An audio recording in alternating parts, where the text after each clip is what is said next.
coming up. So many other things. Hey, isn't Berkowitz going to be on the program today? He is. He'll be on a little bit later. So what I want to know from him, I want to give him a preview of my question, is give me some information which you think I don't know, because it's my belief that you're going to serve unions. So I would like what kind of information you know about unions, what they're paid, how many of them there are, what percentage of our city budget goes to people who are employed by the union, what kind of retirement benefits they might get.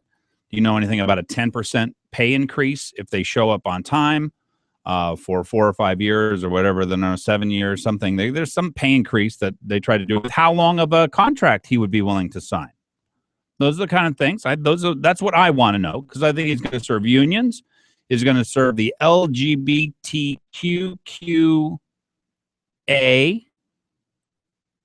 anonymous. I don't know what the A is anymore. I've lost it. Some of those words, they used to be words you wouldn't normally use in public. So, but he's definitely going to be serving them. So we will have a Prop 5 that will be passed immediately, if not sooner, closing down all Catholic adoption services. I came up with this idea, by the way, and Jim Henry is going to be on the program a little later too. But I came up with this scenario. If a homosexual couple wanted to get married in your church and you'd rented your church out, I don't know, to the Boy Scouts, and they were members of a satanic cult, but they were homosexuals, you would have to rent it out to them. If you were not members of a satanic cult, or if you were not homosexuals, you were just heterosexuals, but also members of a satanic cult, then they wouldn't have to rent it out to you. I think that's where we are. I just want to make sure I've got all the X's and O's, all the battle lines drawn out there. That is one of the things this mayor's race is about. And this is a very uncomfortable topic, by the way. You know, people's sexuality in public, it's tough. It's not easy. Oh, I forgot. We have a caller. I want to get to this caller right away. How come my phone program always has difficulties? It's probably when you log in, you kick me out. You ever think of that? Let me go to the phones here. 569-1083, 575868. And Paul, welcome. Oh, Glenn, baby, I finally found you. Aha. I finally found you. Oh, good. Yes, Paul. The guy at the other channel would never tell me, the guy, or whatever his name is, he would never tell you where I am? Tell me where you were. He said they're a competitor, and I won't tell you. I said, come that on, man. Is just rude. So it took you what? It took you like 8 months to come find me. That's amazing. I couldn't believe it. I couldn't believe it. I never. But anyway, be that as it may, he's a nice guy anyway. All right. But I'm not going to badmouth him. Sure. But hey, I wanted to and by the way, my second out of 3 wives was she was a narcissist. She was. Now, what was your telltale sign there, by the way, Paul? When she came out with a fist one day and a knife another. That was. Whoa, hello. So violent narcissist. Now, what had you done? Did you say like, well, I'm not taking out the trash right now. I'm busy. I walked in the front door and didn't know she was in a mood. Whoa. Hello. Okay. Well, wow. She could have been a psychopath. Did you ever think of that? You should have seen her when I was working on the Alaska State Ferry when we were in Seattle at dry dock, and I told the second mate not to let her into my room, into my stateroom, and she came, and this guy was like 6'5", and she was like, I don't know, she's a small girl, thin girl, about 100 pounds. She knocked him on the floor and ended up burst into my room and threw my TV set. I never told you about this stuff. No. You and I can sit down. We got stories. Yeah, man. we got to swap some stories here because we got to talk about narcissism. Okay, what'd you call for anyway, Paul? I called because I want to talk about the municipal election. First of all, yes. This town, Anchorage, truly is still a right of center town. Barely, maybe when we show up. Look, the people who are paid show up. That's what I wanted to say. Is that look? Yeah. They come in. People come in. If we get a Halcro and it's not going to be Halcro. It's going to be Berkowitz and Dembowski or coffee. Those are the only 3 options you got. Well, Halcro and Berkowitz are the same people. Well, yeah, but Halcro already got all the endorsements. Right, Paul, you got to hold on. Okay, I'm gonna put you on hold. I want to continue. Talk about Amy, right? Good. Hold on a second. I gotta have a conversation with my peeps here. 569-1083, 575868. 12 minutes after the hour. Lots to cover on the program today. Berkowitz is going to be on. Jim Henry as well. Stay tuned.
15 minutes after the hour, nationally, the Obama administration is trying to figure out whether to give Iran the nuke. And if they get the nuke, guess what?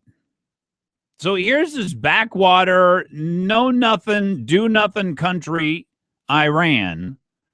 The big dog over there, Saudi Arabia. You think they're going to sit around while Iran gets a nuke? Are you kidding me?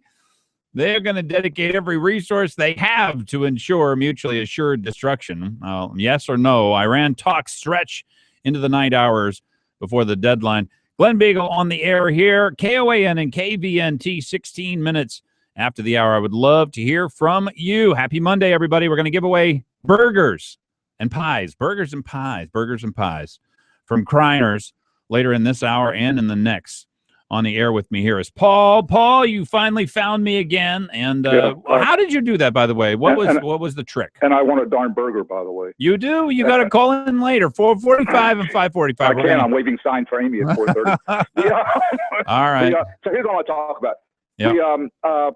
Amy, she's the only conservative running. So if you're a conservative, I don't know what that's your choice. Yeah, I'm supporting Amy. I let people know that I gave her some money. I know you are, and the reason I'm supporting her is, first of all, when you look at somebody like her, we're being distracted by every argument, everything else, and everybody else in the race is all over the place and wants to give everybody exactly what I think is right. She says government has three major obligations: transportation, education, and public safety. She wants to put more money. She wants to put more money into public safety, into transportation, adequate funding with adequate results for education.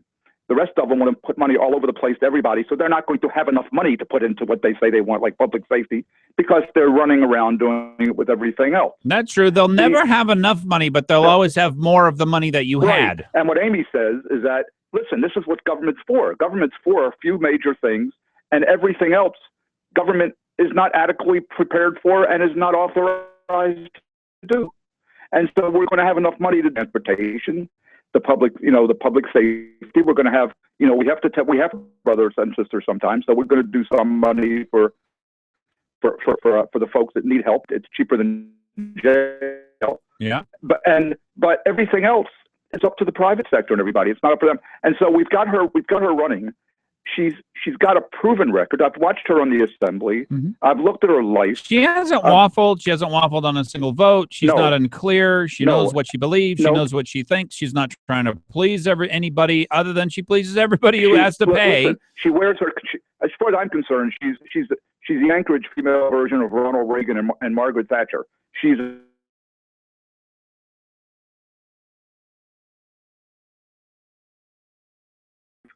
wears her conservatism on her sleeve, and she actually understands our Constitution and our Charter. How do you think? See, here's my theory, Paul. They are not going to attack coffee with everything they have. They're going to wait until after the election. They know that he's not electable, but they're going to wait until after it's him and Berkowitz, and then they're going to play all this stuff, and everybody's going to go, oh, and half the coffee signs are going to come down, and coffee's going to lose its. And you and I are going to sit here and go, okay, well, I guess we just lost the second most powerful political position in the state of Alaska. Nobody listens. Right. And well, ladies and germs, if you elect them, you deserve them, but I don't. And so I don't know what else I could say. Well, Berkowitz is going to be on later today. He's going to make his case why he's not a special interest candidate. Don't forget, we already know where Ethan stands. Because, I mean, the guy's a nice guy, but we already know where he stands because he's got a record to go. And so unless he has an epiphany of biblical proportions, No. He is who he is. He is a left-wing candidate. He likes big government. He is going to serve his union masters, well, that's the problem. And not you and me. Well, that's the problem. Our left-wing candidates lately are trying to sound like conservatives. Oh, yeah. He spent a year on conservative talk radio trying to figure out what mantra is and what the cadence is and all that kind of stuff. We can't let him get away with that. Well, there's nothing we can or can't do. Hey, Paul, I really appreciate it. Just call him on his record, Glenn. Call him on his record. Thanks for being on with me. God bless you, brother. All right. Take care. Yeah, it's nice to hear from Paul again. And I would love to hear from you. 569-1080. 569-1080. Something that he just brought up, Paul just brought up, and that is crime, public safety. Why do you think we're having such a dramatic spike in the number of crimes? Well, at least really, really violent. I don't know that we're having a spike amongst the other ones. I haven't gotten to the details of that yet. But they're also not picking up anybody. See, I have a feeling that once we started paying, and this is one thing, I want to hear it from Ethan Berkowitz's mouth, and he's not going to say this number. He will not say what I'm about to say. On average, we pay our policemen $145,000 or more on average per year, paying benefits. On average, we pay our firemen $145,000 or more on average per fireman. He won't say that. He won't. He will not say that. I have a real problem, first of all, in the fact that that's too much to pay for a fireman and a policeman. Because we need more of them. They're not arresting anybody for hardly anything. I was out looking at some of the numbers. We're down like to 5% of the number of arrests in certain areas. They're just not doing them anymore. There are no arrests in various areas. Part of a police force is a public presence. And if they don't have a public presence and they're not going to let people know, oh, gee, if you break the law, we're going to be there. We're going to be watching. We're going to be making sure. And now that we have so few policemen, and I think they're paid so much more than they ever have been, see, I think that makes a difference because your mindset changes. You know, the policemen that you used to know, look, these were average folks. Yes, they were very decent people. They were very trustworthy. Somebody around, you wanted these guys around, these ladies, these gentlemen. Now they're paid $150,000 a year. I mean, you see in the some of them are paid $250,000 a year, for gosh sakes. That's not normal people. And I think with that comes a change of heart. With that comes a change in the understanding that, well, and we're going to figure this out together, or I am going to control you and I'm going to do what I want. I don't know how many, but I just think as you start paying people, because, you know, some policemen are going to be paid $120,000 and a lot of them are going to be paid $200,000. You're not a normal person when you're a policeman, when you're a 40-hour-a-week dude and you're making $200,000. You just aren't. Nobody's normal at that pay level. You're not a normal person because you're not normal. People who are paid $200,000 are doctors and lawyers and policemen. So I don't know what to make of it. I think that part of our problem, not just that we have so many fewer policemen on the streets because we can't afford more of them. And these are questions for Berkowitz. Mayoral candidate's going to be on. I don't know if I can handle. Let me just give you a real quick preview here of a narcissist. Monologue instead of a conversation. No real interest in you. You know, here is a big giveaway. Impatient and entitled. This is an ability of which I think there are a lot of these days. People texting while you're trying to talk to them and interact with them. Impatient and entitled. Big giveaway. Preferred seating. When they get to the restaurant, they wanted to be treated like royalty. They don't want to be treated like anybody else. If you want to know how if you're thinking of this person as your future spouse, look at how they treat the waiter. Have you heard that before? Yeah. However they treat the waiter, because at whatever point in your relationship, you know, you are going to be somebody who is going to give service to them. And that goes both ways. It totally goes both ways. Now, I think that is for the man. I don't know what person, Bonnie, do you think would be a good person for, if you're looking at the girlfriend or the woman, who would she treat who you would be the equivalent of? Your buddy. Your buddy? Your best buddy. Ooh. How she treats your best buddy is how she's going to treat you. So if she's flirting with your best buddy, then she's going to flirt with you? No. I mean, like, if she's nice and kind and I don't know. Okay. Well, best buddy, that makes sense. Maybe your mother. Oh. Depending on how they get along. I don't know. Yeah, that's probably a tough one. All right. 25 minutes after the hour, the Glen Biegel Show here on KOAN and KVNT. I just have so much to cover. It's Monday. Things get a little hectic. I'd love to hear from you. 569-1080, 357-5868. Our sponsor for this hour of the program, by the way, Dr. Dan Kiley, the one person everyone needs in their life. And yes, that is a concern. If you're looking for someone to take care of your teeth, best-in-class services with a caring touch, Dr. Kiley and his team over at Lake Otis Dental, they will take care of you. It's very comforting to go in there and to know they know exactly what you're going through. And for that, they have some very calming things on their ceiling. You won't find out what until you become a patient of theirs, but when you do, you'll know one of the secrets of the universe. 562-9209. If you're looking for a dentist, Dr. Dan Kiley, a great place to go. My dentist, and a wonderful man. All right. I think this kind of situation, see, to me, the story I'm about to read is the equivalent of the person who is tired of life and rather than trying to kill themselves, goes out and kills a whole bunch of other people and then kills themselves. That's the equivalent of this kind of a person who I'm about to describe here.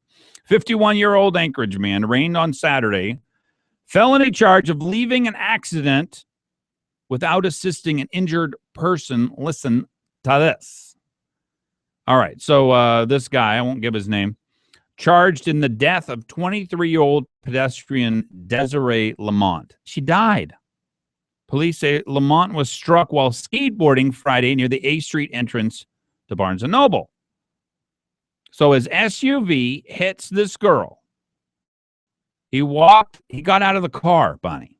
Got out of the car, inspected her, got back, and he drove off, and she died. Can you imagine? So to me, and I don't think we used to these kind of people. I mean, first of all, people, I guess, were just a little bit smarter in that they would know, well, you just struck somebody. You really can't get away. You might as well face the consequences. At least do whatever you can. His argument for why he didn't know what to do. There she was. How about call a policeman? How about flag somebody down? How about get an emergency? How about take her to the hospital? What do you mean you don't know what to do?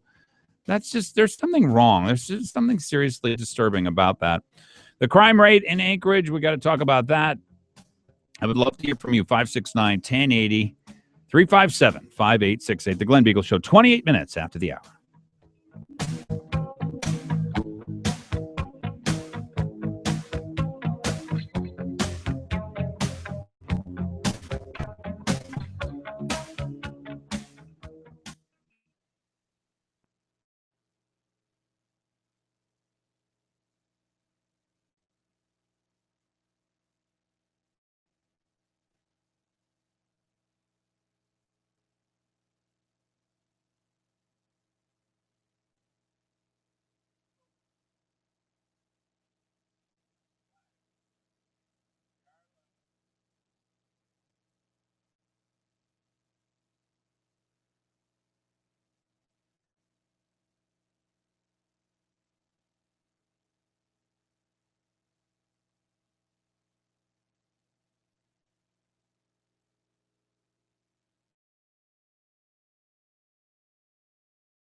Can you listen to this?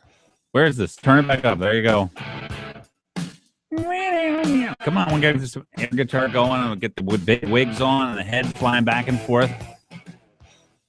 Okay, Glen Biegel Show. Back on the air 27 minutes before the hour. I would love to hear from you. 569-1080. 357-5868. As Tom Anderson would say, good morning, Alaska. No, that wasn't it. What was his? He's just... See, now, why is it okay for Tom Anderson to be all jovial, but when I come in with hello... Oh, my gosh. It's somehow bad. Shing! My hair just lit on fire. Make sure you warn me about that. I want to make sure I have a fire extinguisher or something before we hello each other. I don't know. It's just the way things are. Glen Biegel on the air here. I don't know what to make of that guy leaving the scene of a fatal accident.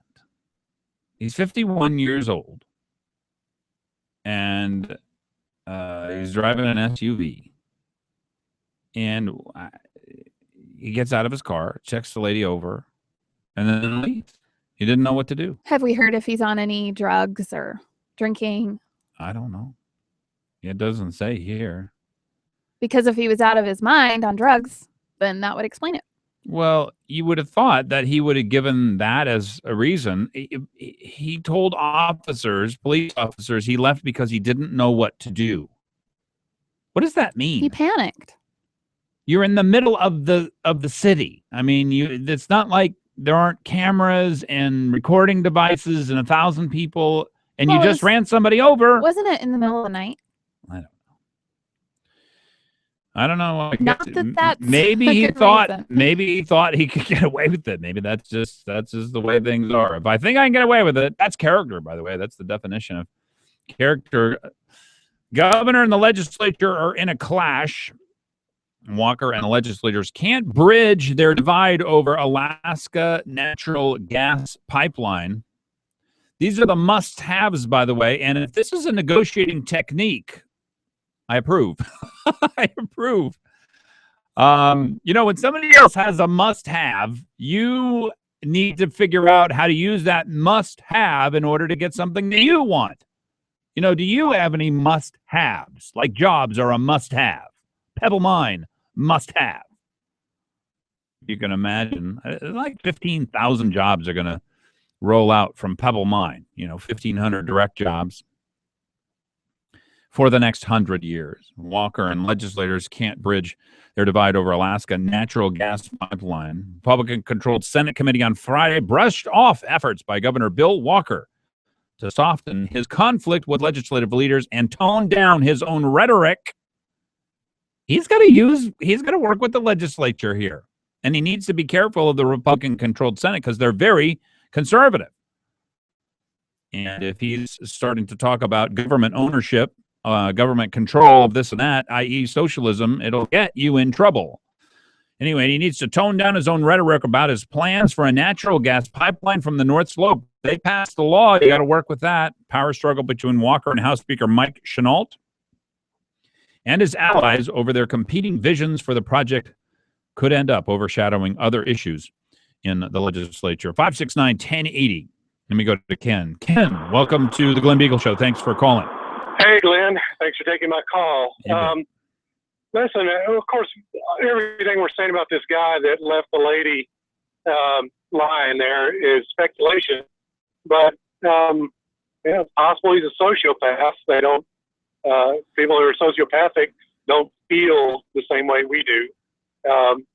Could just walk away from somebody like that. Yeah, those people are supposed to be very, very, very rare because they're so dangerous. Well, you think. Yeah. Well, I think you're thinking psychopath. No. Well, sociopaths are people with no empathy whatsoever. Pretty much. That they operate in life. What's best for me? What can I get away with? And while they're very engaging and they can, they can really bowl you over. They really seem like they have it together. There's just a part of their humanity that's missing, and it's a very dangerous part because people like Sean Parnell can't see it, which is what I think happened to him and the military thing. Yeah. Well, I'm thinking you'd stay there, you'd dial 911, make sure people show up to take care of the person. Don't just drive away. Ken, I don't even understand. He can't possibly believe that he didn't know what to do. He just hurt someone else with his car. Wow, what does it even mean? I don't know what to do. Well, frankly, you stay there and figure out what to do. You don't just leave. I mean, well, this is death penalty territory, by the way. If people don't know. Well, hit and run is wrong. Everybody should know that by now. Yeah. And everybody should know dial 911 and stay at the scene until somebody shows up. You don't just drive away.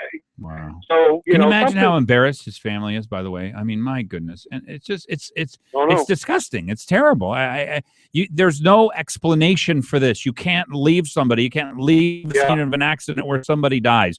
You can't do that. You are the worst person in the state at that point. At that point, you have really lost everything. Every ounce of decency and humanity is gone.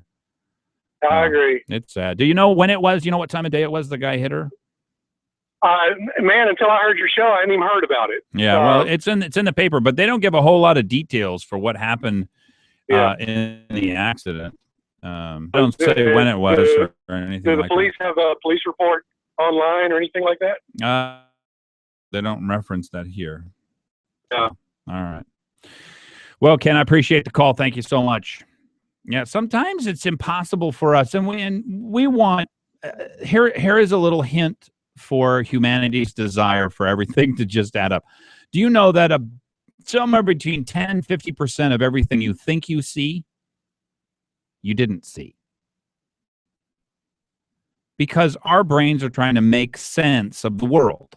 You know, the car as it's proceeding, the brain actually will just make up the fact that it moved because it was moving before. It didn't have to see it. Now, is it going to be moving every time it was moving before? Yeah, most of the time it will be. But your brain is making this stuff up to try to make sense of the world because things are going by so fast. Things are clicking. Click, click, click, click, click. And so here Ken calls up, and he's right. We don't have any experience like this. This is like the person who wants to kill themselves, so they go to work with a gun, shoot everybody else, and then shoot themselves. If they just wanted to kill themselves, why not just do that? That's what's hard to figure out. So we try to figure out in our normal human brains, well, what must be going on in this person's head? We'll never figure it out. You don't leave the scene of an accident. The woman died, for gosh sakes. It is utterly inhuman what this man did. 51 years old, hit a person with his car, went out and checked her, and left, and she died. Whew. Wow. Well, don't raise your sons and daughters like that. You know, and I don't know how you get to 51 and be like that. You know, maybe the guy was in and out of jail. I literally don't know. I don't know how you get there. It's a scary spot. Alaska Senate expected to vote on its budget plan. 569-1080, by the way. Oh, in how many minutes? 6 minutes, we're going to be giving away Kriner's Diner. If you have not had burgers from Kriner's Diner, you're missing something. They're fantastic. Andy's Awesome Burger, amongst many others. Perhaps the best burger in the city. I mean, I would really stack it up, if I may use a pun. Kriner's Diner, 929-8257. They're on C Street and actually have over by the Bass Pro Shop. There's Kriner's Burgers and Pies. But we're here in a few minutes, we're going to give away a $30 gift certificate to Kriner's Diner and Kriner's Burgers and Pies. So make sure to stay tuned for that. 18 minutes before the hour. Alaska Senate expected to vote on its budget plan. And it's a little scary. What I hear coming out of the Senate is a lot of hope, not a lot of heat. If they were doing the right thing, what I'm thinking would be going on is people would be getting the message. This is the message I want our legislature to send, and it's a very harsh message, but I think it's a realistic one. Alaska's not going to be as easy for people who do not have jobs to live here anymore. Isn't that mean? That's about as mean as you can get. Now, does that mean that we're not going to be charitable and we're not going to try to do the best that we can for people who are struggling? Of course we are. I mean, I just took Clare House is one of the Catholic social services things. We just took food on Sunday over to Clare House, breakfast and cereal and all, just a whole bunch of stuff. It was like 150 pounds, maybe even 200 pounds of food just from one church in 1 week to this house to take care of women and their children who do not have a place to stay. We're going to be charitable. We always have been charitable, but there's no way that you can get $800 a month out of the government for an apartment and $800 a month to get food. And $500 a month of utility assistance. Nobody has $2,300 a month or whatever it is. I mean, once you add up all the different costs and benefits for being on welfare. So I think the message that we've got to send is this kind of subsistence living off of the government has got to go away, or at least be reduced. And I'm not sure that that message is coming through, so I'm a little bit worried. Because if that message doesn't come through, the message that's going to come through in about 2 or 3 years is pony up to the bar, boys. You got a bill. It's a bill that somebody else wrote, and you need to pay it. Senate Finance Committee plans public testimony this week as it crafts its version of the state operating budget. The goal is for the full Senate to vote on the spending bill Friday. Senate subcommittees proposed deeper cuts than the House for a number of agencies, which many in the House expected. To translate for you, the Senate is far more conservative than the House is. We have, I think there's 16 in the conservative majority in the Senate now. And there's a whole bunch of liberals in the very, very moderate House. So you would expect this. I don't know who's going to win. That will be something to watch. If you want to give us a call right now, Kreiner's Diner will take caller number 2 for a $30 gift certificate to Kreiner's Diner and Kreiner's Burgers and Pie. Lots to cover still on the program. Ethan Berkowitz is going to be on with us. Echoes from the 2014 Senate race, U.S. Senate race, are heard in the Anchorage mayoral race. Oh, these things play out over and over and over again, folks. The faces change, but they never, 569-1080, 357-5868. Give us a call right now. Kreiner's Diner. Stay tuned. 15 minutes before the hour.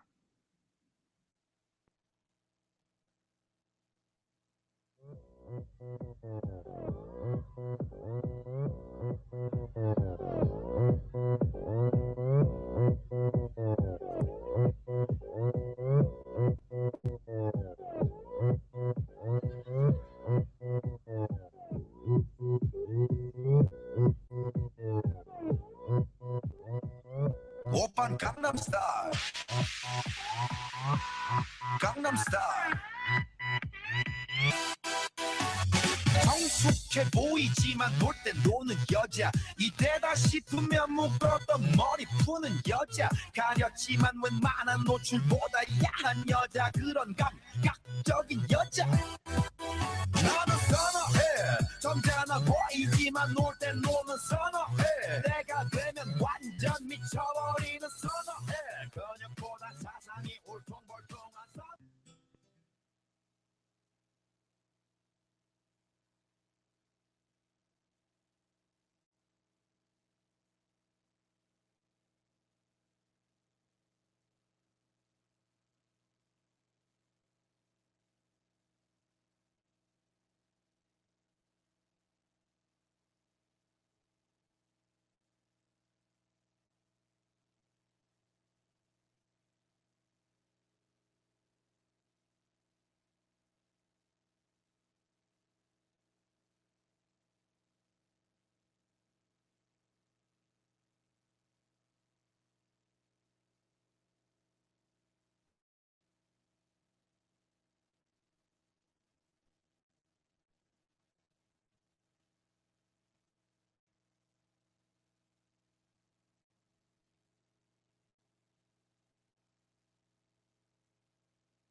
오빤 강남스타일. 11 minutes before the hour, Glen Biegel here on KOAN and KVNT 569-1083-575868. Hey, Matsu. Hello, Anchorage. This is your drive home. Give me a call. Anything on your mind? Happy Monday, everybody. And Gabriel won the Kriner's Diner giveaway. Love giving stuff away. Couple of things off of the crime beat before we get to the numbers. Pretty interesting things playing out there. Juneau men cited for smoking pot in the Alaska State Troopers parking lot. Yes, it may make you stupider. It's just that. It's just possible that that's true. I think this may. Marcos Estegoy, 22, and James Casto, 18. An investigation revealed they were publicly consuming marijuana and publicly idiotic and stupid. Charlotte Green, does she have a chance on this one, Bonnie? You may know a little bit more about this. I just went to read the comments. Oh, what do the comments have to say? This is on the KTUU story. Charlotte Green announces plans for a lawsuit against Anchorage police raid. What do you think? What do you think her chances are, just right off the top, For beating the police because they raided her? Well, I have to say I was a little bit surprised by it because, I mean, we've got real problems in Anchorage, and they better have a really good reason for doing that. I mean, there was something like 11 or 12 police cars there or something. They wanted to do a show of force. Yes. Let people know who's boss. So I want to know what the reason for the warrant was. I want to know all the specifics. Maybe we get Charlo on here and she could tell us some of the specifics. I'm curious to hear her side of it. All right. I like that. You're really coming along in your libertarianism, by the way. Thank you. Well, I've been accused of that lately. How about refugees living in Anchorage has their vehicles vandalized? And I don't know anybody who would do this, but my thought on it right off the bat was this is the price that we pay for being a beacon of safety in a world of danger. Taking people in from the Sudan, that is a dangerous place, especially if you're Christian, especially if you're non-Muslim. So somebody vandalized, blew out their tires, bashed stuff in, rode on their cars. I'd be interested to know, and we'll keep an eye out to see who ends up being fingered for this. I'd be willing to make you bet wasn't a conservative. In other words, it wasn't a Tea Party person. It wasn't attends any regular conservative meetings. That'd be my guess. So there was one report, by the way, one time when somebody who we were having a something against the IRS. It was on April 15th or whatever, and we were all protesting and carrying signs and stuff. And somebody came along and they started spouting off all this just horrible, terrible rhetoric. And so we ran them off because it was absolutely inappropriate and was racially, and it turned out the person was a left-winger. And what they wanted was they wanted pictures of horrible things being said at a Tea Party rally. And that was the reason why they were there. So somebody knew them and said, oh, yeah, they're from XYZ. And then that was the way that turned out. It was totally peaceful till they came along. Exactly. So I don't. That's just my guess. I'm gonna put a little bit of my credibility on the line here, since we don't know who it was, but it's that a normal, regular, average, everyday Tea Party conservative is not responsible for this one. Let me go to Karen. Karen, welcome to KVNT, the Glen Biegel Show. Nice to have you on. Thank you. Happy Monday, Glenn. Oh, yes. Hey, on this last comment that you were making about that vehicle being vandalized, a spokesperson for APD, I forgot who it was, said if there was any evidence of a hate crime, and yet she or he is saying that when it says go home right on the side of the car. I mean, how much more obvious can it be? Yeah, a hate crime is defined as a discrimination against a person's race, religion, sexual orientation. I don't think so. That's not a hate crime law. Ethnicity or disability. Mm-hmm. So yeah, I would say that this has to do where people are from. Clearly, it is racially motivated. I don't see that there's any way to get around that. They're going to wait for all the evidence to come in. I have one more comment. Yep. It's inexcusable for any Christian to not go to the polls, and we all need to be voting for Amy Domboski, who is pro-life. No excuse. Planned Parenthood, and I think they do 90% of the abortions in Alaska, and they've endorsed Ethan Berkowitz, who will be on the program here in a little bit. Yes, I posted that thing on your page that they endorsed him. Yep. So. Anyway, thank you, Glenn. I appreciate it. Have a great day. Thank you, Karen. To give you some inside scoop that I received, I can't give you the source, but I can give you the information. It says coffee doesn't have a chance, and this is somebody who would know. Coffee is now apparently out of the running. It says something interesting here. Ethan's in. He's going to be next up here on the program, so he is going to be in the runoff. Amy and Andrew are very close. So how about that? I am interested to know the background of that. So Coffee appears out of it.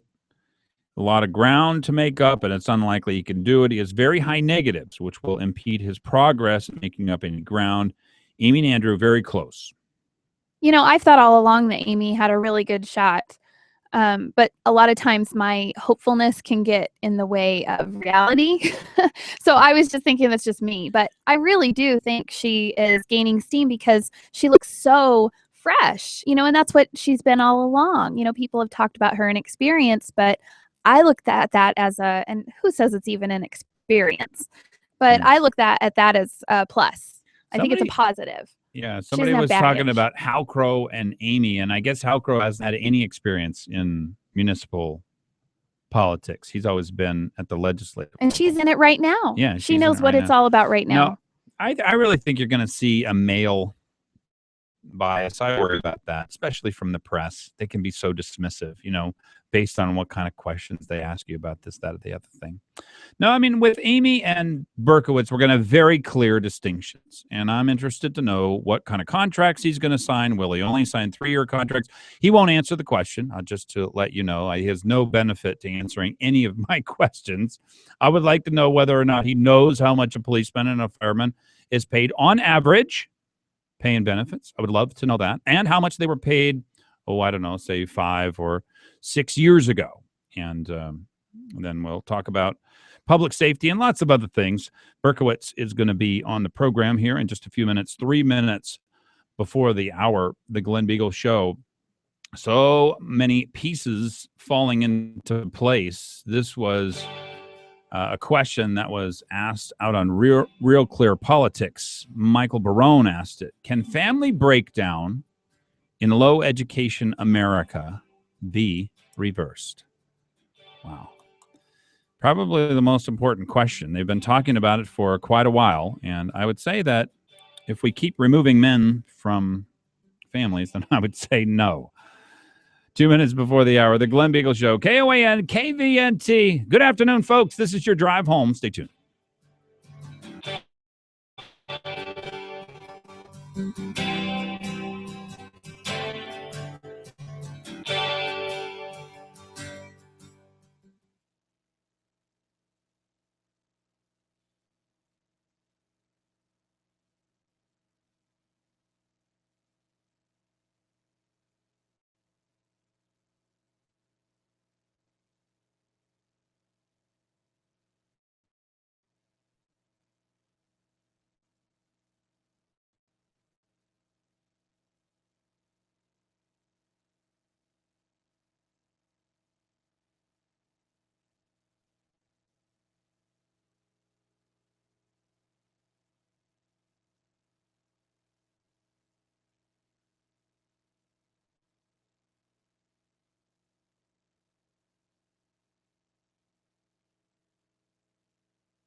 Good afternoon. Happy Monday, everybody. 5 minutes after the hour. The hour sponsor for the Glen Biegel Show is Alaska's premier independent Subaru service center, A&A The Shop. 562-3919. That gets you to their Old Seward and Tudor location, and 696-2096 out at Ashley Park Lane. Yes, they've got the best warranty in the business, 36-month, 36,000-mile warranty, ASC certified technicians, and that gives them, as you would have guessed, the best shop in Anchorage 6 out of the last 12 years. Alaska's independent Subaru service center, A&A The Shop. Go check them out, aatheshop.com. Let me bring in for you Ethan Berkowitz, who is running for mayor. Ethan, welcome. Thank you, Glenn. How are things going? I am doing well. I have survived Monday so far. Well, Monday is just the beginning of a beautiful week. A beautiful week and a beautiful month. The year is moving on. It's going very swiftly. When is the election coming up? In just 2 Tuesdays from now. It is a week from tomorrow, but people can get down and they want to vote. You can go over to Lusac Library, or you can head down to City Hall. All right. I would like to talk about union contracts. I would like to talk about Prop 5. And I would like to talk about whatever you want to talk about. So you want to add a couple of things onto probably public safety, since we've had a number of additional attacks and somebody leaving the scene of an accident for a woman that they murdered. Well, you know, the public safety issue is something that's near and dear to me, because I spent time as a prosecutor. And so when I see that we're down almost 80 cops from where we were just 6 years ago, it highlights a problem that shouldn't have existed this way. I think that one of the first things we need to do is restore. We've got 323 sworn officers right now. They just had an academy come out that added another 23, at least field training officers. So we ought to be able to bolster those numbers somewhat, but until we can restore some of the units that were downgraded and bring back community policing, you're going to have a police force that is in a reactive mode instead of a proactive mode. Yeah, I saw that it came out in the paper today. Do you know how much an average officer earns today in benefits? I've never met an average officer. Have you? Good answer. So we're going to go through this whole discussion, and you won't answer any of my questions, I think. Just ask me a question. Yeah. Do you know how much, on average, a police officer makes now in the city of Anchorage versus 6 years ago when they signed this contract with Begich and then with Clayman? $85,000 roughly is what they make today. Now, you mean for starting pay? Pay and benefits, $40,000 a year right now. They made $110,000 a year at the beginning of the. Is that average? Or is that starting? on average.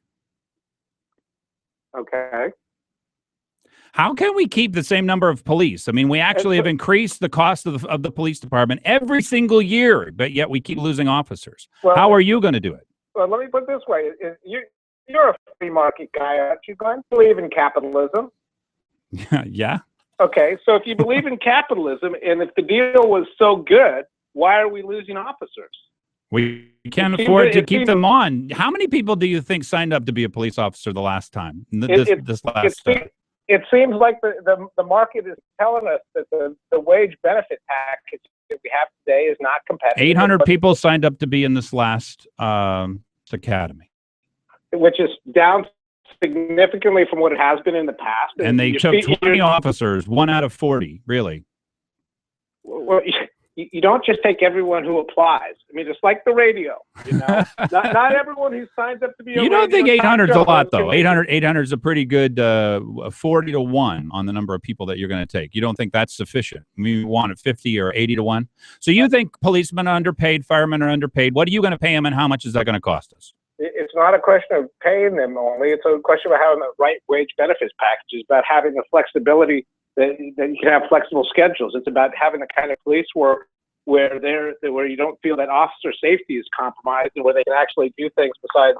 So you think the current mayor is compromising officer safety? What's the basis of that? Because when you're down to 323 officers and the officers are not able to do the kind of policing that they want to do, not only does public safety suffer, but officer safety suffers. Well, tell me about officer safety. That's interesting. I haven't heard this one, so this is new to me. On public safety, I totally agree, even though I think there's a very tenuous tie between the number of officers and how safe we are. Tell me about officer safety. We've been having more incidents of officers being shot. Well, when the officers feel compelled to use force, it's because they're not able to respond to a scene with an overwhelming number of officers. And so you get into a defensive posture as an officer instead of being able to solve a problem. And that's in many ways, it's a reflection of having too few folks show up to a scene. And it results probably in more deadly force being used than would otherwise be the case.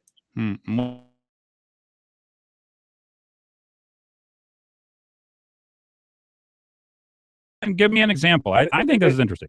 Well, this is, if you look at some of the analyses of, and I say this because I've studied this. I was on a criminal justice assessment panel when I was in the legislature, and I did this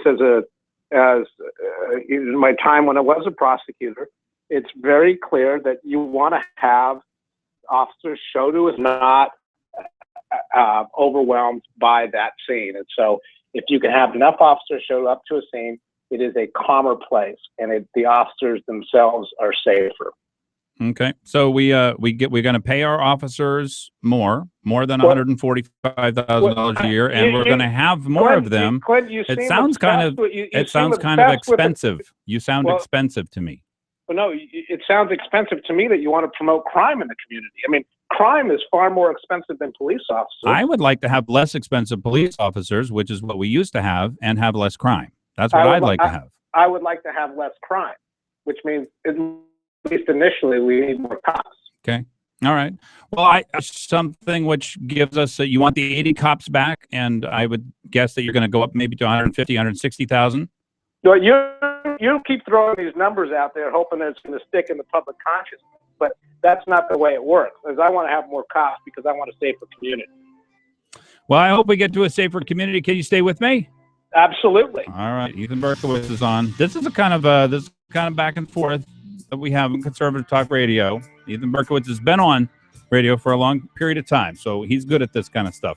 Stay tuned, folks. Love to hear from you. 569-1080, 357-5868. The Glen Biegel Show on KOAN and KBNT.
15 minutes after the hour, the Glen Biegel Show. I would love Berkowitz waiting for your call, 569-1080 in Anchorage, 357-5868. If you're looking for a place to re-roof your house, your business, your industrial complex, there's just one place to call, the best in the business, 345-5555. That gets you to Earhart Roofing. When you think roofing, think Earhart, E-A-R-H-A-R-T, Better Business Bureau Business of the Year. For all businesses in the entire state of Alaska, they can put a warranted 50-year roof on your home and a free re-roofing estimate. Just a phone call away, 345-5555. Ethan Berkowitz is good enough to be on air with us. Ethan, anything you wanted to elaborate on before I take calls for you? No, let's get some calls going. I like hearing from folks. All right, sounds good. Ethan Berkowitz is slated to be in the runoff here against whoever his opponent will be. Todd, welcome to the Glen Biegel Show. Thanks for calling. Hey, good afternoon, Glenn and Ethan. Thanks for coming on, Ethan. I have two questions, but they're related. First question is, what specifically would you cut in order to pay for more police officers? I'm not interested in anything about government efficiency and things like that. Specific cut to pay for increased police officers. And my second question is, how long is too long for a public employee contract? So I'll hang up and listen. Thanks. Thanks, Todd. So the first one is, you look at what we've done over at Carlick Manor with the Housing First, where we take folks who've been on the street for a long time, and when those folks consume services the way that folks who have serious problems with drinking do, that's about $60,000 a year per person. When you find housing for them, that's $15,000 to $20,000 a year per person. There's already about $4 million salted away to build more housing for approximately 140 or 150 individuals. So that's $6 million roughly that you can save off the jump. So that's the answer to question number one. The other thing is, it's obvious, is I've looked out the window, it's March and there's no snow. So there's a whole bunch of snow removal money that we can apply right now to make sure that our streets were safe, even if they're snow free. Second question is, how long is too long for a contract, public employee contract?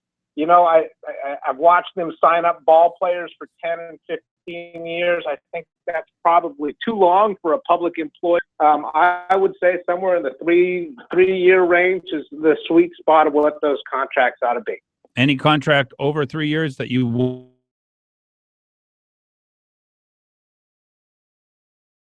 The rest of that contract looks like. It could be a deal that you and I might agree on. Right? Be a deal we'll agree on, you and me personally, because if it's longer than 3 years, because you're assigning the next mayor the inability, because we have elections, and elections mean this is the person we want to lead. We don't want to go through 2 elections before we have another contract. Well, I do some commercial. I've been involved in commercial real estate. If I can get someone to sign up a lease for 5 years, sometimes that's a good deal. Sometimes it's not. It depends on what the rest of the deal looks like. And the length of the deal is just one term in a contract. And I think when people obsess about how long a contract is, they might ignore some of the other parts of that contract. Like the fact that the baggage contracts cost $120 million in additional pay, and the claimant contracts raised that to $200 million in additional pay, that kind of a thing that we might have missed. I'm just pointing out that if those contracts were such a great deal, why are we losing cops? Because the cops have increased 35% in cost, and we don't have 35% more money to give the city to employ them. It's very simple. It's called math. No, it's called, what you're using is called fuzzy math. What I'm talking about is called actual life with real contracts, and the real contracts are involved. Mean that we're paying roughly $100,000 to train officers. They're getting a couple years experience here, and then they're taking their portable retirement benefits and going off the lower 48. And so that's a very expensive way for us to try and staff our police department. Taking calls here, 569-1080, 357-586. I wanted one clarification on something you said. Each person who's a chronic inebriate costs $50,000 to $60,000. Every single one of them. That's yes. Every single one of them who's on the street, who's a chronic inebriate, costs $50,000 to $60,000. Every woman and every man. The annual cost of the chronic inebriates is approximately $2 million. But so those are the high. I thought you just said it's $5 to $6 million. That was the number you just gave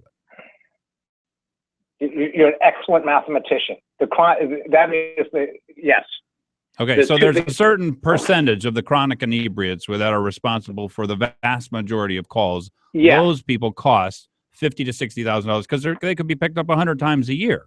Yes, and when you pick somebody up because they're consuming services, being driven around in an ambulance or being taken to the emergency room, right. As opposed to being. I don't think you're wrong, by the way, on Housing First.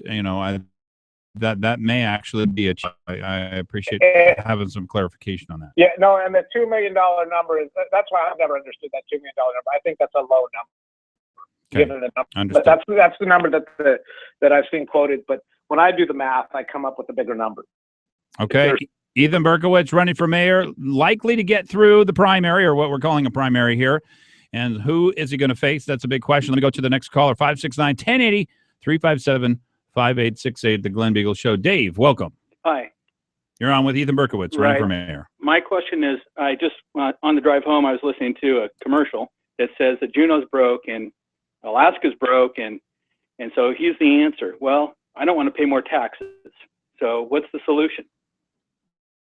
Well, the solution is, if Juneau's not sending money anymore, then what we need to do is do more public-private partnerships. You need to make sure that we're spending money efficiently and that you can no longer have the siloing of, we can no longer silo governmental functions between, say, the state and local government. We've got to find ways to consolidate.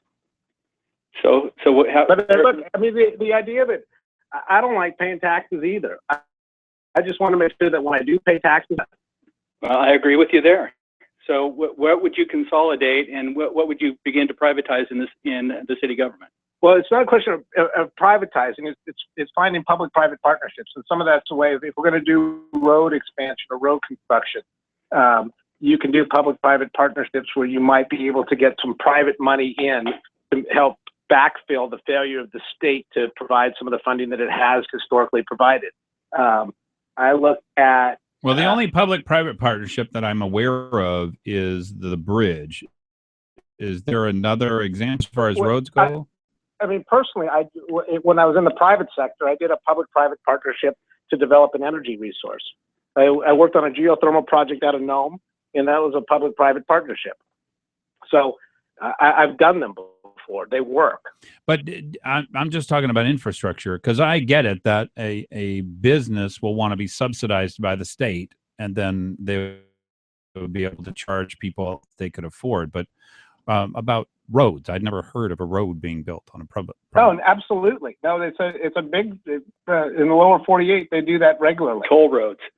Toll roads is what those are, and then you pay to drive on them. Well, aren't those just publicly funded though? Are those really public? No, they have public-private partnerships, and because the companies that sell bonds, they like to sell bonds, and so you can construct a deal that's attractive. So we might have toll roads up here then.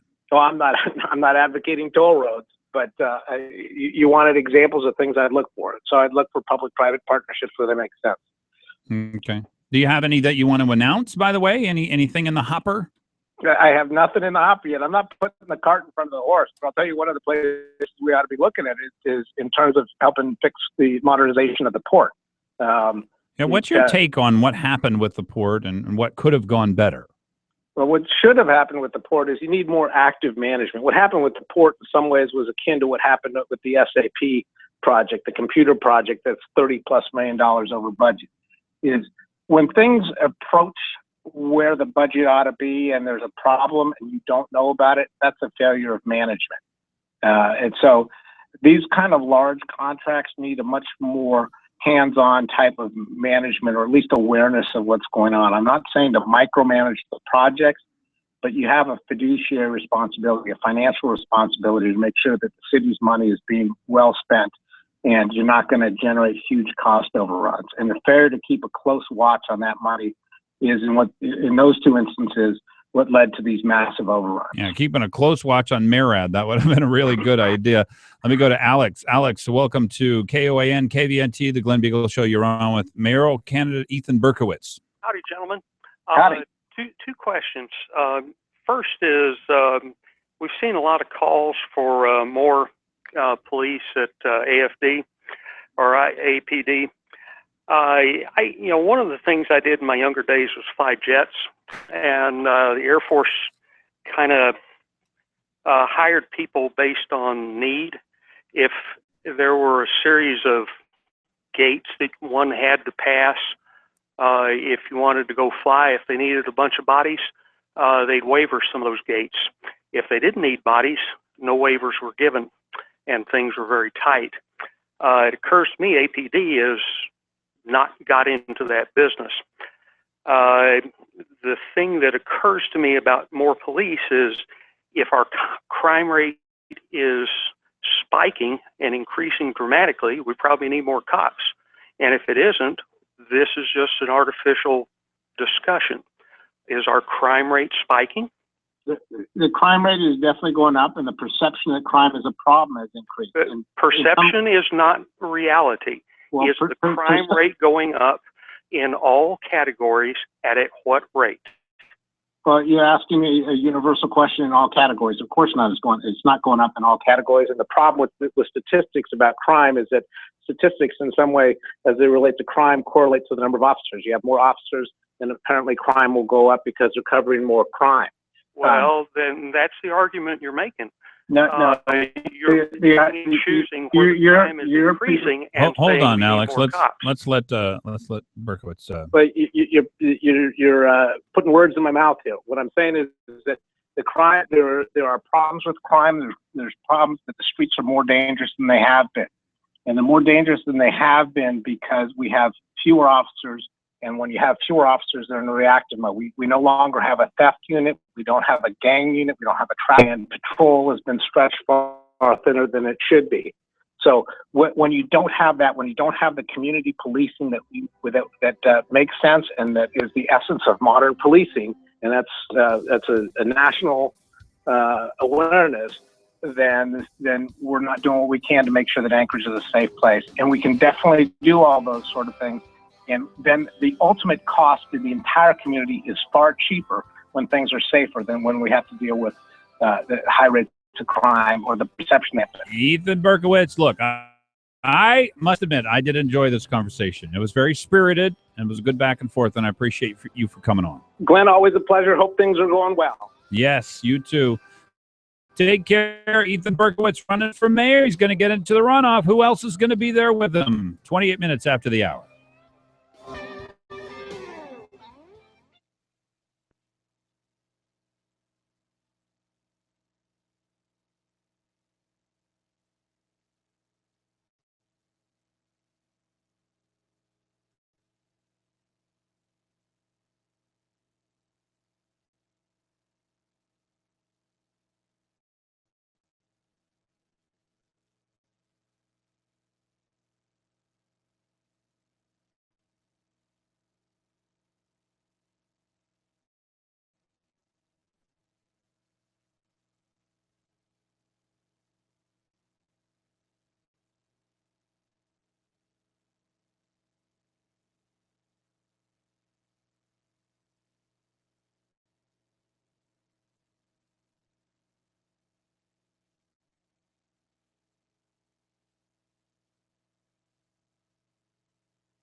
27 minutes before the hour. Give us a call, 569-1080, 357-5868. I love spirited conversation.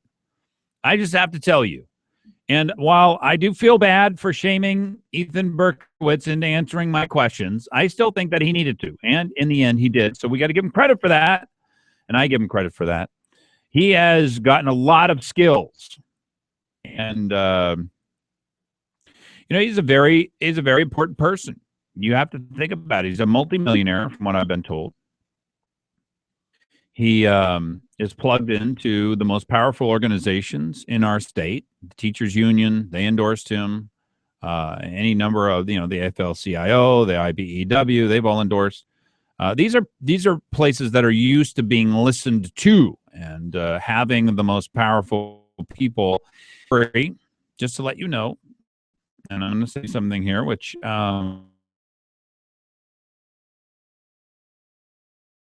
that is rewarding of people based on what they truly do believe and who they are. A mayor is not a mayor by themselves, just to let you know. A mayor has a whole group of people around them, a whole group of people to guide and lead and to guide our city. But Ethan Berkowitz is clever. He's very clever. And yes, it's tough. It's, I caught him in several things which were contradictory, but they were small things. You know where he's headed. You know where he's going. And he's a powerful person, and he's going to be serving powerful interests. Is Amy up to the task? And that's a question I have. I have faith that she is. She was up to the task, and she beat me in conversation. She showed me the light any number of times. She worked hard. She was very diligent at her job of being an assemblywoman.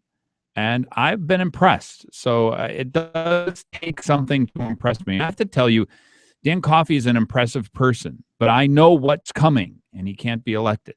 I got confirmation of that today from somebody who knows the numbers in these races. And it's hard for people to understand the power of the forces that are out there. I worry that Amy Domboski is not going to be given a fair shake by the media. They are going to treat her like a young, dumb, blonde woman, and they're going to ask her inappropriate questions, and they're not going to treat her like she knows what's going on, and they're going to pat her on her little head and send her off to get a cookie. That's what I think's going to happen. That's what drives me crazy. The media is so powerful, folks. But talk radio is still here, trying to make things turn out right. 24 minutes before the hour. Oh, man. So much to cover, so little time. I'm going to get to the phones here in just a moment. Country Financial, they are there to protect your homes, your lives, your family. So many things they can do, but they can't do it if you don't give them a call. Give them a call, 866-COUNTRY. And you will sit across from somebody like Kent, who sat with me for about 2 hours and went through my responsibilities and my plans for the future. What was my retirement going to look like? I call it success in this life and the next, making sure that I had the right insurance and also had the right plans for retirement. Country Financial, 13 locations. And also 866-COUNTRY, country spelled COUNTRY. Give us a call right now. I want to hear from you. Let me go to Jim Minery, who has been in the news a bit of late, covered here and there, sort of not given a lot of the credibility. I'm Catholic, and so I have a dog in the fight. I admit it, Jim. I don't want Catholic adoption agencies to close. Other people can open up agencies which prefer homosexual clients. I like the idea of a mom and a dad, and that I think that that's best for a child. And I don't think that our city should shut down Catholic adoption agencies because they save our state probably $10 or $15 million a year. So that's my dog in the fight. You are fighting a lot of different angles on this, and I do want to get your take on this mayoral election and how you think things are going. Also, if you heard Ethan Berkowitz, what do you think of him? Welcome. Oh, welcome. Thanks, as always. I mean, a tough battle with Ethan. He's a sharp cookie, like you said. And, for anybody trying to downsize government regarding police and fire departments, that's a tough road to hoe because you're always ending up looking like, what? And well, even if you're not downsizing, even if, as Amy wants to do, she wants to prefer police, but that doesn't mean we can pay $100 per officer for 80 more officers. And that's tens of millions of dollars. Yeah, that's right. I mean, that's not in our bailiwick. I mean, I've had police officers and fire department members in my family in circles for years and years. I was born up here and have always had them. Well, tell me about this, Jim Minery. He's with Alaska Family Action. What's the other group?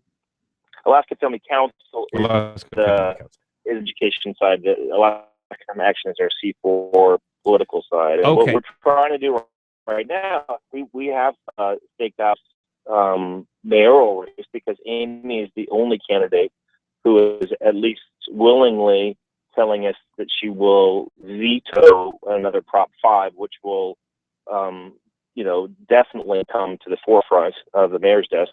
Well, it's already written. It's already ready to go. It's just a matter of time, and I think that it's interesting that a lot of these folks that like Andrew Huckrow and Berkowitz and Coffey hasn't given us a response other than he thinks that the government should stay out of social issues. He didn't give you a response because I thought I heard him say that he was the Prop 5, that he would have vetoed it as well. Or is he backed off on that?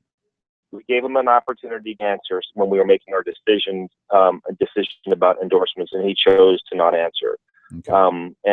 And I've been around long enough to know that folks that are unwilling to give me an answer, oftentimes during an election, are also just the pressure is going to come on like difficult. You would not believe on this issue. The part about this, by the way, we're talking about Prop 5. It was something that was put forth by Matt Clayman, actually his church. They took one of his church actually made a municipal law out of it, which said that if you disagree with somebody's public display of the, regardless basically of what it was, we will put you out of business. We will shut down Catholic adoption agencies. If your church rents to anyone in the marketplace outside of your church, then we will force you to have all kinds of ceremonies that your faith may actually, your particular sect may disagree with.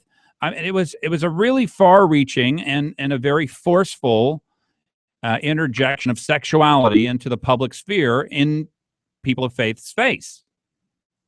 Well, and unfortunately, we were able to defeat that soundly, despite being outspent 4-1, and got national coverage because of our ability to, have a lot of churches came together. Yeah, it didn't look like we actually were going to win that, and then it looked like the other side was going to prevail. I thought when the Catholics came out and said, "Yeah, we don't want them shutting down our adoption agencies and a couple of other things," actually a lot of people came on board and said, "Okay, sexuality needs to be largely private." Well, and I think a lot of it is just a fundamental misunderstanding of discrimination. I think you'll find most folks in the faith community that will say, if an individual that is gay or lesbian or transgender walks into a restaurant or a gas station or any other place, like a public service or public product that they're trying to get, and is turned down for their sexuality, that's discrimination that, quite frankly, doesn't occur. If it does, I think we're at a point in society where that business would close down. I've told this before. I'll be the first person if someone says, this restaurant turns down gays. Well, I'll send out an action alert saying, don't visit that restaurant. That's discrimination. The difference is, should that same premise apply to simply wants to live out their faith, not check out the door of their church, walk into their business as a florist or a photographer or an adoption attorney, and be required by the full force of the law and participate in something that goes against their deeply held convictions. There's a difference. And they're trying to make them the same, and it's not the same. So what you're seeing in Governor Pence taking such a strong stand for the Religious Freedom Restoration Act there is basically just showing that this kind of thing is a shield. It's not a sword. It's not used to discriminate against anybody. It's shielding the government from being intrusive into your lives. That's a church and state. Well, this is my test, by the way, which is very similar to yours. No conservative wanted to go shut down the Blue Moon or what's the new version of the Mad Murners. Yeah. Mad No, Murners. there's no conservative. They didn't care. Look, if that's what you want your business to be, well, go forth. It's your business. You do what you want. But Mad Murners wants to shut down everybody else that doesn't want a bunch of displays of public sexuality in their business. Well, and that's what resonated with the voters, I think. And it's not like it's changed in 3 years since 2012. I mean, do you think voters don't know that Ethan Berkowitz and Andrew Howe Crow have already been clear and on record when Prop 5 gets put up by the left and they're in control of it, they will pass it? Well, that's why it's important to have a mayor that is willing to say, you know what, we have too much government interference as it is. And so all this does is go to a Christian bookstore, say to the individual who owns it, that you have to, by the full force of the law, you have to hire someone who professes Boy Scouts? opposition to your mission as an individual. And they're saying that you separate your personal beliefs when you enter. They call it the cost of citizenship. That's what the language that you hear now. That's a little chilling to say the cost of your citizenship is to drop your but faith. The more people, I believe, that become aware of this issue, I mean, you're even finding people on the left and the far LGBT activist movement that are saying, you know what, enough is enough. We're going to draw the line now and say, listen, we should have the right to love whoever we want, but we should not have the right to force our beliefs on other people. And so, you know, it's like the game of Risk. I think people on that side have taken a little bit more stretch in terms of how they're aggressive, and even folks on their own side are saying, you know, hold off. How is this going to turn out? The governor of, was it Indiana or Michigan? Indiana. How is it going to turn out? It looks like that he's going to hold firm. I mean, they passed it fairly overwhelmingly, and they do have Prop 5 type ordinance across the state in Indiana. The mayor of Indianapolis came out against it. There's a lot of folks that. What's interesting is that as these RFRAs, or Religious Freedom Restoration Acts, have been implemented, by the way, we have 20 states that have them. It was passed overwhelmingly by U.S. Congress. Bill Clinton signed it into law. Barack Obama signed it into law. All they're doing in Indiana is putting into place what already is in place in 20 states and was signed by U.S. Congress. But the left has been unbelievably effective at making it an anti-gay right to discriminate thing. And so you have Fortune 500 companies, literally. This is what happened in Arizona with when Governor Brewer vetoed the They threatened to move out.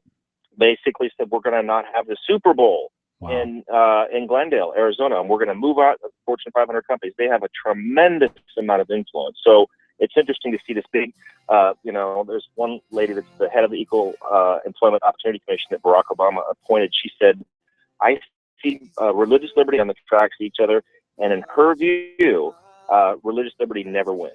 That's in her view, religious liberty must always give way. Jim Innery, Alaska Family Action, Alaska Family Council, endorsing. Did you make an endorsement? We're officially endorsing Amy Demboski. Really happy to do so. She's shit.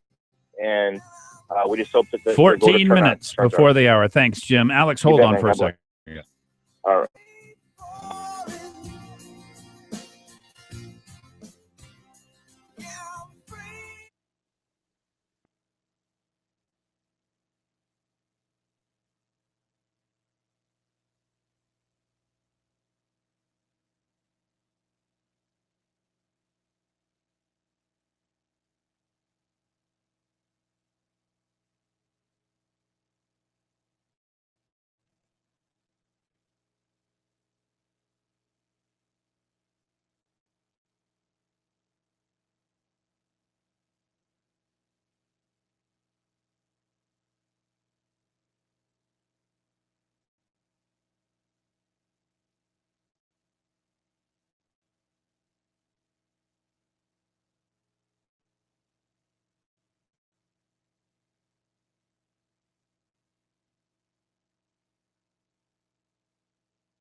11 minutes before the hour, the Glen Biegel Show here on KOAN KVNT.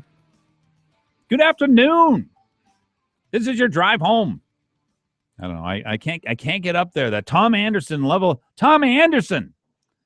He does mornings here on KOAN and KVNT. Make sure to check him out 6 to 9 a.m. Joe Miller on Just Before Me here in the city of Anchorage. And the best way to get this program, if you don't know, FM, if you can get it, if you can get an online source, either 1020kvnt.com or 1080koan.com, digital quality sound. Yeah, that's what I'm talking about. Boy, what a great conversation with Berkowitz. I'd love to get your thoughts on a 569-1080 and 357-5868. Payless Car Sales, keeping you on the road and making sure you get there in style at a price you can afford. 677-AUTO, paylesssales.com. They will file your taxes, and we're getting right down to the end of it. So if you haven't filed your taxes, this could really be a good way if you're looking for a car and you want to file your taxes at the same time. Go out to paylesssales.com. and check out all of the deals that they have. Everything on their lot under NADA. You come loaded for bear. Go out and get all the information about what you want to pay and how you want to do it. They'll help you with financing. They'll make sure you get in that car. 677-AUTO, 919 East 5th Avenue, Payless Sales. Let me go to the phones, 569-1080 and 357-5868. Dave, the follow-up there to Ethan Berkowitz. Pretty spirited conversation, eh?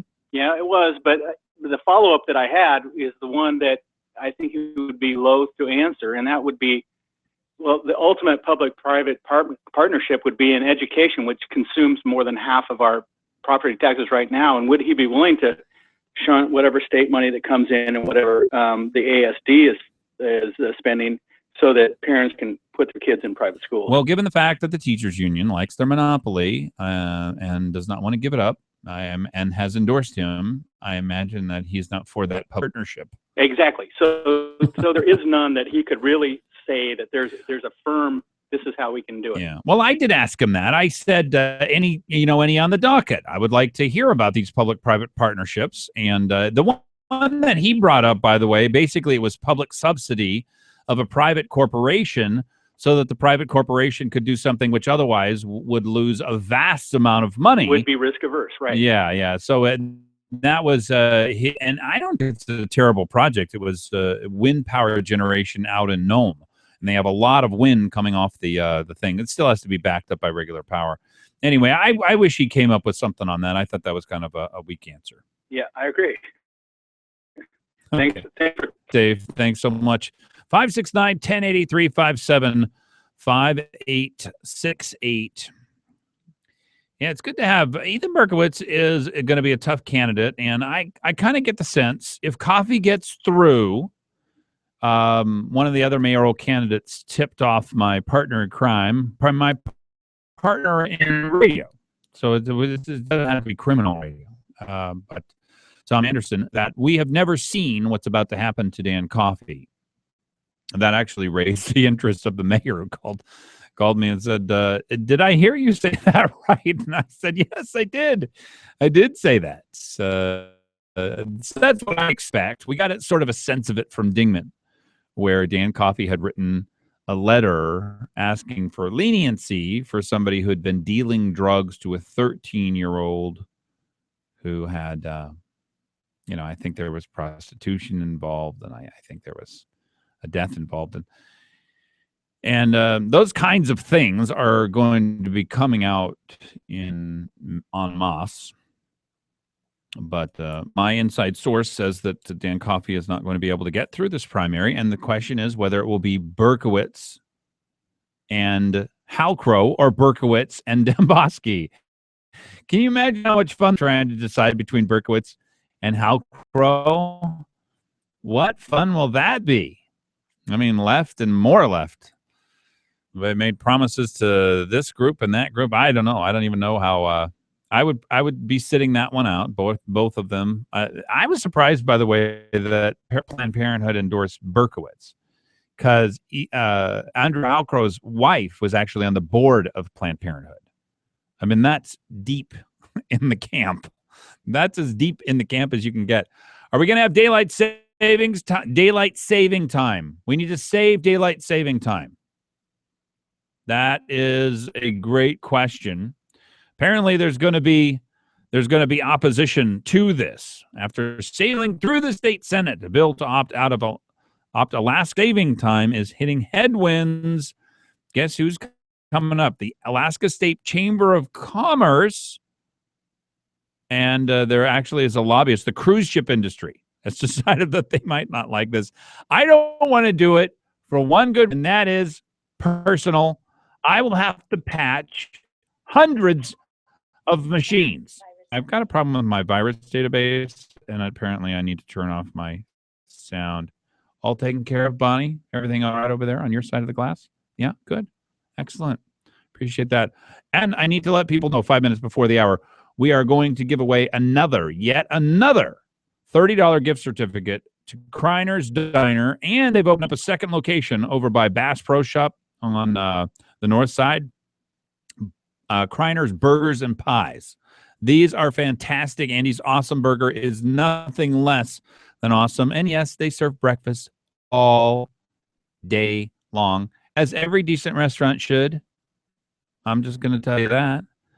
We'll be giving that away at the end of the hour. Caller number 2. So get your phones ready, 569-1080, 357-5868. Caller number 2 at the end of the program. Let me go to the phones here and talk to Paul. Paul, welcome. Yeah, I just wanted to mention something. A lot of people weren't around here in 1980, weren't in Alaska when we changed all the time zones. The southeast was on Pacific time. There was a Yukon time, a little strip between the Yukon Territory and Alaska, and then we were on Alaska time. So we were 5 hours from the East Coast, and this was all year long. Now, when we switched it, what we did is we switched southeast, and basically we made all of Alaska a new time zone, which is now at that time, then we were then just 4 hours away from Eastern all the time. And now if they go ahead and re-implement or take away daylight saving, then that means during the summer, we're going to be 5 hours away again. And people don't remember how inconvenient that was. 4 hours isn't enough. It is a mess to be 5 East Coast time. Here's what I think, though, that they're thinking, Paul. I don't know that it's as bad as this, because I remember a little bit about this bill, and maybe somebody can call and correct me if I'm wrong here. They're waiting for the rest of the country. So they're going to say, okay, well, if the rest of the country gives up on daylight saving, give up on it too, and then I think we'll probably peg ourselves 4 hours from East Coast time, but we won't be on daylight saving time. Yeah, well, that sounds like a good plan. I would be for that too. Yeah. Something like that. And I think, I don't know, maybe it won't be as bad for me. I manage computers, and the world has to be patched because Alaska is going to change in or out of daylight saving time, if you can imagine. Makes sense. Hey, Paul, I appreciate it. Thank you. Thanks for calling. 357-5868. It's 2 minutes before the hour, and Kriner's Diner, caller number 2. Give us a call right now. A $30 gift certificate to Kriner's Diner and Kriner's Burgers and Pie. What a great Monday. Fun show. Hope everybody out there had a great time listening. Give us a call right now, 569-1080, 357-5868. This has been the Glen Biegel Show on KOAN and KVNT. Call us right now, 569-1080.